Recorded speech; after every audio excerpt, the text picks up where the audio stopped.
गांव के दो पुराने मित्र थे, शर्मा जी और रानू भाई। दोनों में गाढ़ी दोस्ती थी, जैसे आत्मा और शरीर। शर्मा जी के घर में दो बेटियां थीं, रिया और समरा। रिया बड़ी सुंदर, नाजुक और सलीकेदार थी। उसे सजी धजी चीज़ें पसंद थीं। वो चमक धमक की दुनिया में रहना चाहती थी।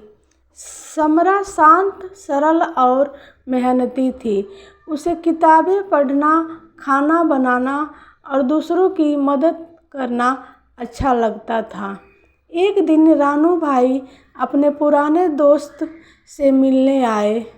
रानू शर्मा जी को देखते हुए बोला, नमस्ते शर्मा जी, कैसे हैं आप? भाई, सब कुशल मंगल है। फिर रानू ने लड़कियों के बारे में पूछा, और आपकी लड़कियां? दोनों बढ़िया है। अब तो लड़कियां बड़ी हो चुकी हैं। शादी के बारे में क्या विचार है आपका? हाँ रानू भाई, सोच रहा हूँ अच्छे लड़के देखकर दोनों लड़कियों की शादी कर दूँ। ठीक है शर्मा जी, मेरे नज़र में दो लड़के हैं। रानू भाई ने दो लड़कों के बारे में बताया। एक था मोहन, बड़ा व्यापारी, बहुत अमीर और ऊंचे खानदान से। दूसरा अमर, साधारण किसान परिवार से, लेकिन बहुत मेहनती, ईमानदार और नेक दिल। शर्मा जी सोच में पड़ गए। घर जाकर उन्होंने अपनी पत्नी मधु से चर्चा की। मैं सोचता हूँ रिया की मोहन से और समरा को अमर से ब्याह दें। रिया वैसे भी नाजुक है, अमीरी में रहना उसके स्वभाव के अनुकूल है। समरा के लिए सादा जीवन ही ठीक रहेगा। मधु ने सहमति में सिर हिलाया। विवाह तय हो गए। शादी धूमधाम से हुई। रिया की बारात में गाड़ियाँ, ऑर्केस्ट्रा और हीरे जवाहरात की बारिश हुई। समरा की शादी सादगी से, खेतों के बीच ढोलक की थाप और घर के बने पकवानों से हुई। शादी के बाद रिया ने एक आलीशान घर में कदम रखा। हर चीज़ चमकदार थी। सोने की कटोरी में खाना, हीरे की अंगूठियाँ, महंगे कपड़े। लेकिन उसे यह सब मिलने के बावजूद भी हमेशा और पाने की चाह रहती थी। समरा का घर छोटा था, दीवारों पर चूना पोता था, आंगन में तुलसी का पौधा, लेकिन वहाँ प्यार था, सम्मान था और अपनापन। शादी के पहले साल रिया ने बहुत ऐश किया। हर पार्टी में सबसे सुंदर दिखना उसका मकसद था। लेकिन मोहन अपने व्यवसाय में इतना व्यस्त था कि रिया से बात तक नहीं करता। रिया को लगने लगा कि प्यार और समय की जगह बस चीज़ों ने ले ली है। उधर समरा हर दिन अपने पति अमर से साथ खेत में जाती, उसके साथ मेहनत करती। वो दोनों मिलकर रात को चूल्हे के पास बैठकर हंसते बतियाते थे। रिया को अब अकेलापन सताने लगा।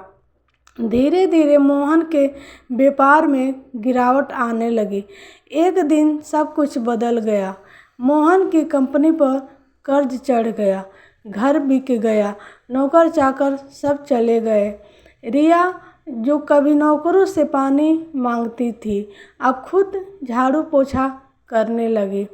उसे गुस्सा आता था, रोती थी, चिल्लाती थी, ये मेरे साथ क्यों हुआ? मोहन शांत होकर कहता, यह समय है, बीत जाएगा। उधर अमर और समरा ने खेत से अच्छी फसल निकाली, शहर में एक छोटी दुकान भी खोल ली। उनका जीवन सरल था, लेकिन बढ़ता हुआ।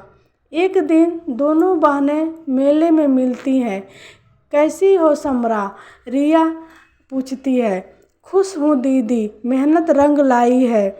मुझे समझ नहीं आता, मेरे पास सब कुछ था, फिर भी मैं हार गई और तू जीत गई। समरा मुस्कराई। दीदी, तूने दौलत को पकड़ा था, मैंने मेहनत और सब्र को। तेरा सहारा चीज़ें थी, मेरा सहारा रिश्ते और सच्चाई। एक दिन दोनों बहनें मंदिर के पास से गुजर रही थी। वहाँ एक बूढ़ी औरत ज़मीन पर बैठी थी, कांपती हुई। पानी, थोड़ा पानी दे दो बेटी, रिया मुंह बनाते हुए बोली। मेरे पास समय नहीं है। लेकिन समरा दौड़ कर गई, पानी पिलाया, चादर दी, अपने हाथ से उसके माथे को सहलाया। बूढ़ी औरत मुस्कुरा उठी और कहा, बेटी तूने मुझे इंसान समझा, यही तेरा सबसे बड़ा धन है। और कुछ ही पल में वह बूढ़ी औरत गायब हो गई। उसी वक्त एक विदेशी सामाजिक संस्था के प्रतिनिधि वहां आए। जिन्होंने यह सब देखा, उन्होंने समरा को सम्मानित किया और समाज सेवा से जोड़ दिया। रिया ने सबक सीखा, उसने भी अपने जीवन की दिशा बदली और महिलाओं के लिए एक शिक्षा केंद्र खोला।